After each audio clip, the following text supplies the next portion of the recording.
이제는 불이요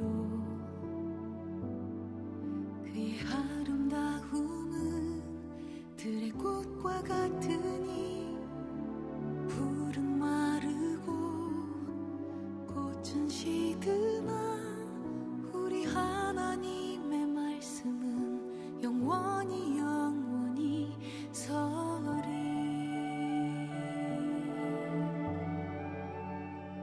오늘 우리에게 주신 하나님의 말씀은 창세기 1장 3절에서 5절. 창세기 강에 12일 만에 돌아온 것 같아요. 설이 끼고 주일이 끼고 그다음에 천지 창조에 대한 말씀 시편을 묵상하고 12일 만에 돌아왔네요. 창세기 1장 3절에서 5절. 하나님이 이르시되 빛이 있으라 하시니 빛이 있었고 빛이 하나님이 보시기에 좋았더라. 하나님이 빛과 어둠을 나누사 다 같이요. 하나님이 빛을 낮이라 부르시고 어둠을 밤이라 부르시니라. 저녁이 되고 아침이 되니 이는 첫째 날이니라. 아멘. 자고로 인사 나누죠. 좋은 아침입니다. 여러분, 창세기 강에 10일 만에 돌아왔는데 이 창세기 1장에서 우리의 눈길을 사로잡는 반복된 표현이 있다고 했습니다. 기억나실는지 모르겠네요. 첫 번째, 7번이나 반복된 표현 뭐죠? 하나님이 보시기에 좋았더라. 아멘. 좋았더라. 이 말씀 앞에 반드시 단서가 붙어 있다고 했습니다. 사람들의 보기에가 아니라 하나님 보시기에 좋았더라.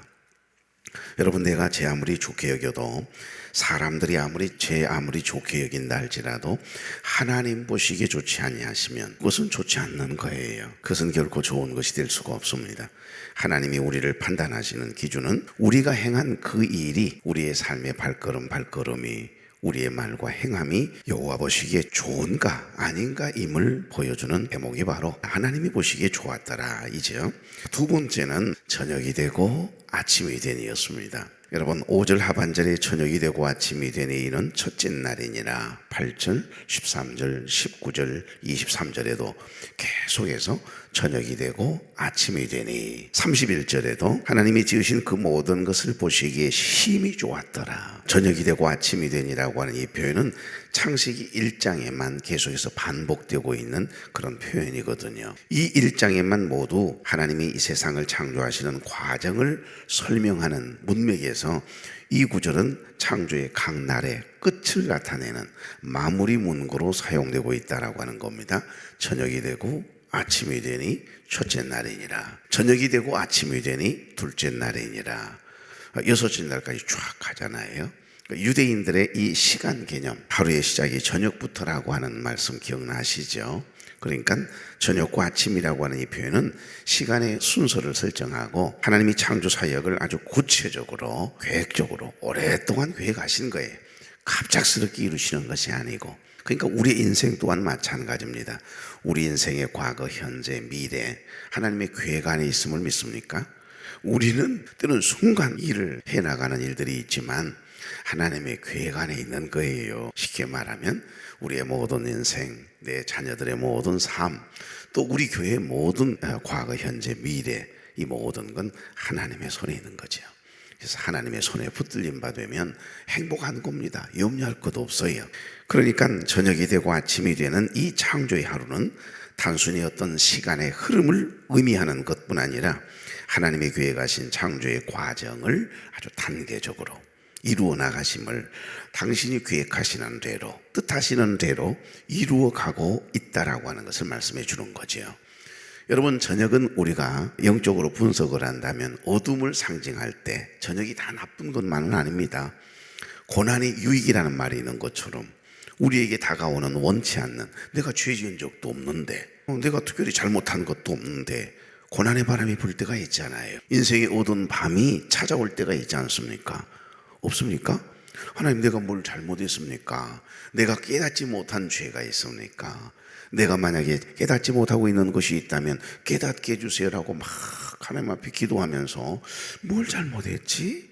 내가 얼마나 큰 잘못을 했길래 하나님이 이렇게 원치 않는 이런 어려움을 만나게 할까? 환난의 바람이 불어오는 것일까? 이럴 때가 있잖아요. 때로는 우리가 선을 행하다가도요, 고난당할 수 있습니다.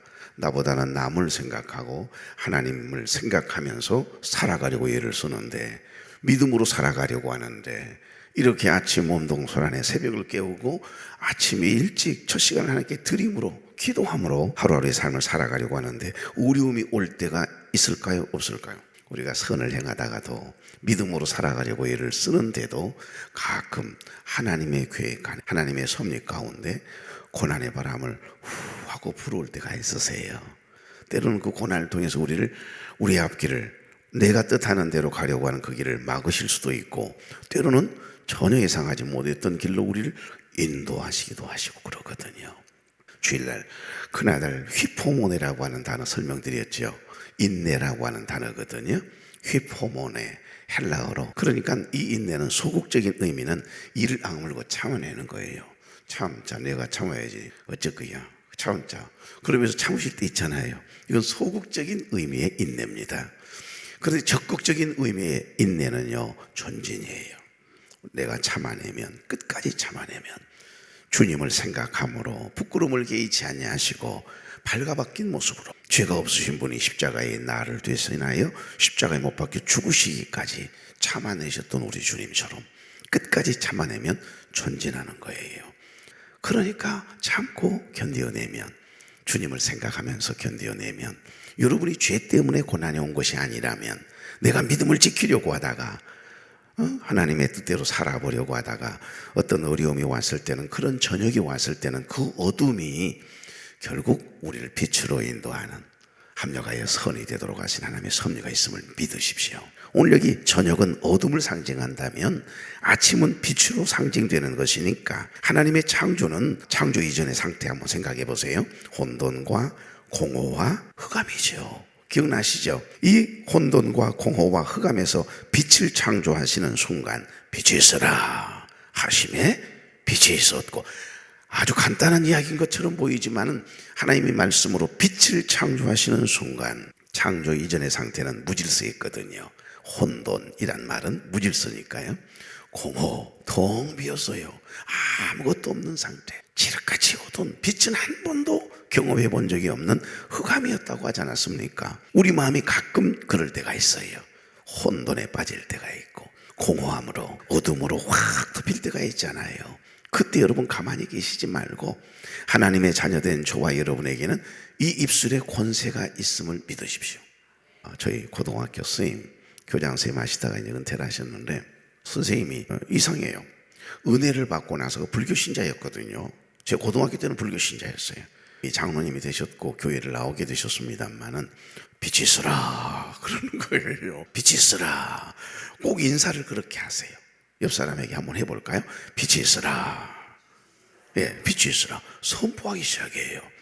그러니까 이게 곡성에 있는 요리과학고등학교를 처음으로 만드셔서 교장 선생님을 하시다가 이제 다 만들어 놓고 이제 은퇴를 하셨습니다만은, 당신이 그랬대요. 교무실, 교무회의를 하기 전에 믿는 사람이건 안 믿는 선생님들이 이제 다 모이잖아요. 모이면 아침에 선생님 빛이 있으라 이러면서 인사를 하고 교무회의를 하면, 우리 교장 선생님 왜 저래?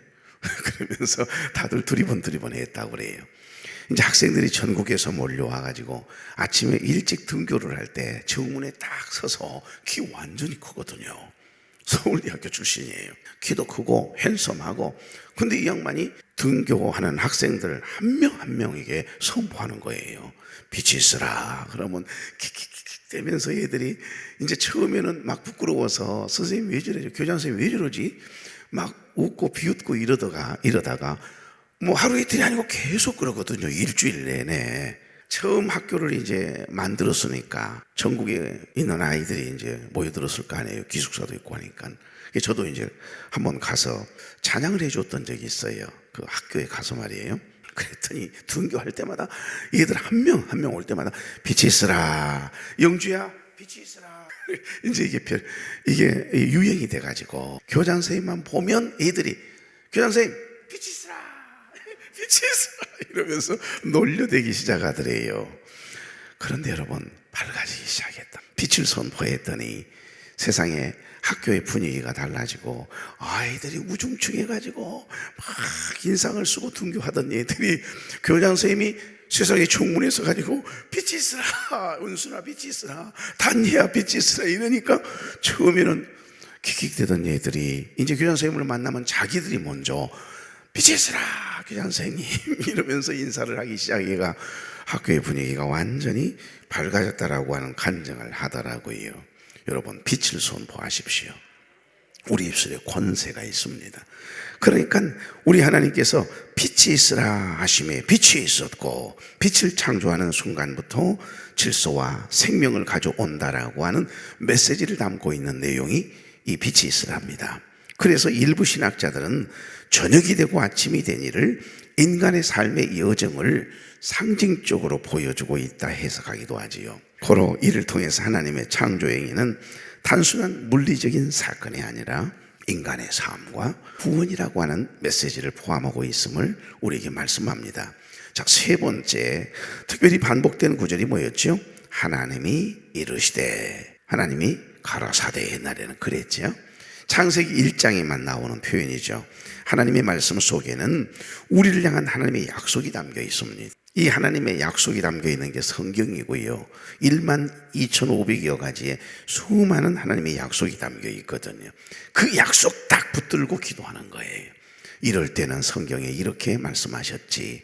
성경 있는 대로, 하나님이 말씀하신 대로, 우리 주님께서 말씀하시는 대로, 신앙의 선배들이, 성인들이 이야기했던 대로 그 하나님의 말씀 붙들고 기도하고 하나님의 말씀 붙들고 살아가고 하나님의 말씀 붙들고 희포문에 하는 거예요. 참아내 보십시오. 반드시 그 약속이 이루어져요. 하나님은 인생이 아니시니까 한 번 하신 말씀 후회하신 적이 없고 결코 시건하는 법이 없으시거든요. 그러니까 하나님의 말씀 속에는 우리를 향한 하나님의 약속이 담겨 있습니다. 그래서 하나님께서 하신 말씀을 붙들어야 하고 우리의 입술을 통해 나가는 말 또한 권세가 있음을 꼭 기억하시기 바랍니다. 오늘 여러분이 무심코 하는 내 입에서 나가는 그 말은요, 사명을 다 해야 돌아와요. 내 입에서 말이 딱 나가면 그대로 되는 겁니다. 그 말 그대로 돼요. 그럼 여러분이 어떤 말을 많이 하느냐에 따라서 그대로 그 인생을 살아가는 거예요. 아이고 목사님 뭐 꼭 그런다요. 뭐 저 욕을 할 수도 있고 말할 수도 있는 것이지 뭐 그 진심은 아니잖아요. 아니요. 그래도 여러분 말은 가려서 하셔야 됩니다. 그래서 크리스찬 시인 황금찬 시인이 그 언어학자잖아요. 시인이잖아요. 그분이 방송에 나와서 그래요. 우리의 언어가 중요합니다. 생각이 중요한 건 분명히 맞습니다. 그러나 이 생각은 내가 어떤 말을 하느냐, 내 눈으로 어떤 걸 자꾸 보느냐, 그것이 생각이 되고 나의 삶의 동력, 동인, 움직이게 하는 어떤 요인이, 동인이 된다는 거예요. 그래서 말이 중요하다. 말을 정말 잘해야 된다. 그런 표현을 쓰거든요. 아이고 죽겠네. 뭐 죽을 일밖에 더 있겠어요. 그냥 아이들을 자꾸 빛이 있으라 해도 지금 부족할 판에 이 망할 놈아, 이 썩어 빠질 놈아 이러면서 저주를 하면 되겠냐고요. 여러분 속으로라도 절대 남편이나 아내를 저주하셔서는 안 돼요. 축복해 보십시오. 여러분을 괴롭히고 여러분을 마음 아프게 하고 근심되게 하면 할수록 기도할 때라 아이들을 그 자녀를 놓고 축복하며 기도해 보십시오. 여러분의 마음을 자꾸 상하게 하고 아프게 하는 사람이 있습니까? 오히려 여러분 되레 원수를 갚지 말고 원수 갚는 일은 하나님께 맡기고 축복해 줘봐요. 마음은 축복이 잘 안 돼요. 용서가 안 되거든요. 그런데 자꾸 하다 보면 내 입술에 권세가 있어요. 입에서 나가는 순간 자기의 사명을 다 하고 그 말은 돌아오거든요. 부메랑과 같습니다. 그래서 히브리서 기자는 히브리서 11장 3절에 믿음으로 모든 세계가 하나님의 말씀으로 지어진 줄을 우리가 아나니 보이는 것은 나타나는 것으로 말미암아 된 것이 아니니라. 세상에 보여지는 모든 것들은 저절로 나타나는 것이 있다 없다? 없다. 단 하나도 없대요. 모든 것이 무엇으로 창조됐지? 하나님의 말씀. 이것이 창조의 비밀입니다. 그래서 지상에 존재하는 모든 것은 하나님의 말씀으로 생겨난 거예요. 1장 3절 시작. 하나님이 이르시되 빛이 있으라 하시니 빛이 있었고. 아멘. 벌써 끝났어요? 이라. 아멘. 하나님께서 첫째 날에 가장 먼저 하신 일이 뭐라고요? 빛을 창조하셨다는 거예요. 어떻게 창조하시죠? 하나님의 말씀으로 빛이 있으라 선포하는 거예요. 아마 모르긴 해도 하나님께서 이러셨을 것 같아요. 빛이 있으라. 그러니까 세상에 그 무질서하던 창조 이전의 혼돈과 공허와 이 흑암이 쫙 물러가는 거예요. 처음 오셔가지고 스위치를 트거니 켜는 순간 어둠이 안녕 이러면서 사라집니까? 바바바바바바 이러면서 사라지는 법은 없어요. 빛을 이기는 어둠은 없잖아요. 순간 쫙 물러가요. 얼마나 걸음하나 살려라. 그리고 한 길로 왔다 7길로 도망가는 마귀처럼 이 어둠은요 빛을 이겨내지 못해요. 빛이 오면 주인님 어서 오십시오 인사도 하지 않고 도망을 가버리거든요. 그러니까 여러분 빛을 창조하신 거예요. 빛이 있으라 하니까 어둠이 쫙 간 겁니다. 이 짧은 한마디는요 단순한 명령이 아닙니다. 창조의 시작이자 질서의 회복을 의미하거든요. 창조 이전의 상태, 혼돈, 무질서죠. 공허, 흑암 속에 있던 세상이 하나님의 말씀으로 쫙 변화되는 순간이거든요. 하나님의 말씀에는 능력이 있습니다. 하나님의 자녀가 되는 권세를 받은 저와 여러분에게도 권세가 있어요. 우리 입술에 권세가 있어요. 톰슨 주석은 이 구절을 하나님의 창조적인 명령이다 이렇게 해석을 해놓았습니다. 하나님의 말씀은 단순한 언어가 아니에요. 팩트예요. 실제를 이루는 놀라운 파워, 능력이 있음을 강조하고 있는 겁니다. 하나님 말씀하시면 그대로 돼요. 여러분이 믿음으로 선포하면 예수 그리스도의 이름의 권세를 가지고 믿음으로 선포하면 그 말 그대로 여러분이 선포한 그대로 될 줄 믿습니다. 계속해서 예수님께서 제자들에게 그 믿음을 강조하잖아요. 너희가 내 안에 거하고 내 말이 너희 안에 거하면 무엇이든지 원하는 대로 구하라. 그리하면 그대로 되리라잖아요. 선포하는 거예요. 여러분 하나님께서 응답하시는 것은 하나님이 하시는 거예요. 하나님 소관이에요. 내가 하는 게 아닙니다. 내가 쟁취하는 게 아니에요. 우리는 믿음으로 선포하는 거예요. 빛이 있으라. 믿고 구하는 것은 받은 줄로 믿으라 그러시지 않습니까? 믿고 구하는 거죠. 그러나 이루시는 것은 이루시는 방법은 하나님의 소관이라니까요. 그것까지 내가 원하는 대로 내 어떤 좁은 생각을 벗어나지 못한 채 자꾸 매여 있으니까 이 기도의 응답이 분명히 이루어졌는데도 그걸 하나님의 뜻으로 생각하지 못하는 거예요. 그래서 예수님께서도 하나님의 자녀된 저와 여러분을 너희는 세상의 빛이라고 말씀하지 않습니까? 그래서 우리가 그 빛 가운데 거할 때 우리 가운데 있는 어둠이 물러가고 빛된 삶을, 구별된 삶을 살아갈 수 있게 되는 것입니다. 저는 이 말씀을 가만히 묵상하면서 궁금한 것이 여러 가지 있었지만 하나가 있었어요. 왜 하나님은 피조물 중에 가장 먼저 빛을 창조하셨을까? 여러분 그런 궁금함이 없습니까? 왜 빛을 제일 먼저 창조하셨을까? 그러면서 번쩍 스쳐 지나가는 생각 속에 제가 커피를 좀 좋아하잖아요. 에스프레소라고 하는 그 커피 원액이 순간 생각이 나요. 여러분 에스프레소가 뭔지는 알죠? 커피 콩을 이렇게 볶아요. 로스팅을 한다 그러잖아요. 그 커피를 볶아가지고서 이제 커팅 기계에다가요 갈아요. 아주 이제 가루로 갈아서 그것을 따뜻한 물에 압축시켜서 그 원액을 추출해내거든요. 그 원액이 사실은 에스프레소라고 하는 커피의 추출물이에요. 최초에. 여러분 커피숍에 가면 그 메뉴판을 딱 보시면 뭔 커피가 이렇게 다양할까라고 하는 생각을 하시지 않습니까? 그 중에서 가장 양이 적어요. 아주 적은 컵 반 정도밖에 안 되니까요. 그 양이 적고 아주 진하고 여러분 원액 마셔보셨어요? 에스프레소? 저 가끔 에스프레소 시켜서 우유 한 잔에 먹을 때가 있거든요. 그러면 굉장히 쓴맛이 강하죠. 그런데 순간 쓰긴 해도 먹고 나면 아주 개운한 맛이 있어서 가끔 에스프레소 원액 바로 추출한 이 원액을 마시고 그 다음에 우유 한 모금을 마시거든요. 사실 쉽게 손이 가지 않는 커피 원액 추출물을 에스프레소라고 이야기합니다. 그 자체로는 선뜻 마시기 어려울 수 있지만 모든 커피의 기본이 되는 존재가 커피의 원액 에스프레소예요. 그러니까 이 에스프레소에다가 물을 넣으면 그게 아메리카노가 되는 거고, 이 에스프레소 이 원액에다가 따뜻한 우유를 넣어서 거품을 내면 카페라떼가 되는 거예요. 라떼는 우유란 뜻이니까. 그 우유 거품을 더하고 계피가루도 좀 뿌리고 초콜릿 가루도 조금 이렇게 얹으면 카푸치노라고 하는 커피로 바뀌어요. 캐러멜 시럽을 넣으면 캐러멜 마키아토가 탄생하는 겁니다. 초콜릿 시럽을 넣으면 카페 모카가 되는 거고, 이렇게 다양한 커피 메뉴의 출발점이 뭐죠? 에스프레소입니다. 그래서 에스프레소는 커피의 심장이라고 이야기하죠.